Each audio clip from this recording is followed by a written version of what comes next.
Thank you, Mr. Chair.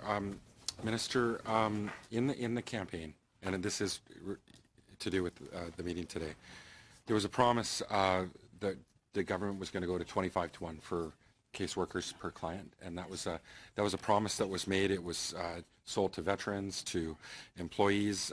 In fact, it was mentioned several times last year in the budget, but it's not mentioned once this year. And I'm wondering if you've decided to abandon that pledge, because right now, it's my understanding we're around 38-39-1, and the new veterans, the new offices, which we're very grateful that you've reopened those offices, but in some cases we're hearing it's like 60-65-1. So, I mean, when you've got this amount, and I'm back to this 42.8 million, because again, it's our understanding that you need a double to actually get to this place where we need to get to, and you know, I don't understand why we're not hiring back the staff that we need, you know, from 2012. So maybe you can explain, have you abandoned that promise? And I don't know, Mr. Elfson, if it's something that can be tested in the court of law. It's just a simple question around a promise. Mm-hmm. Can you answer that? Because that's important. Just to say, my understanding is we are still working hard to achieve 25-1, and we owe that to veterans. We owe that to our employees. Just to say that the minister and I were out in Edmonton. I had the opportunity to talk to our staff out there. We have some case managers who are in the upper 30s. We have some who are in the lower 20s. What is terrific is that we're able to get really quality social workers, psychologists, and so on who have case management experience.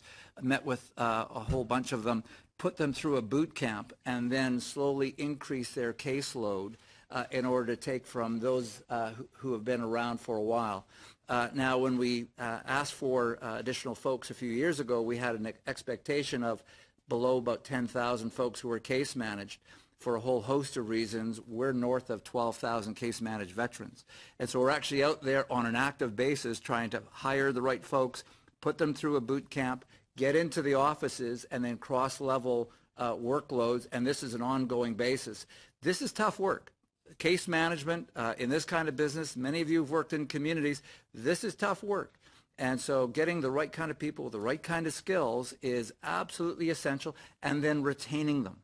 And I would add too that, you know, my comment earlier in my opening comments about a push mentality, word has gotten out, and so we do see much increased demand on our services. We're hoping that the 42 will help us in some way keep up. And I'm happy for the demand in a way, because I mean people are calling because they need these services, and you know, it's our obligation to provide them.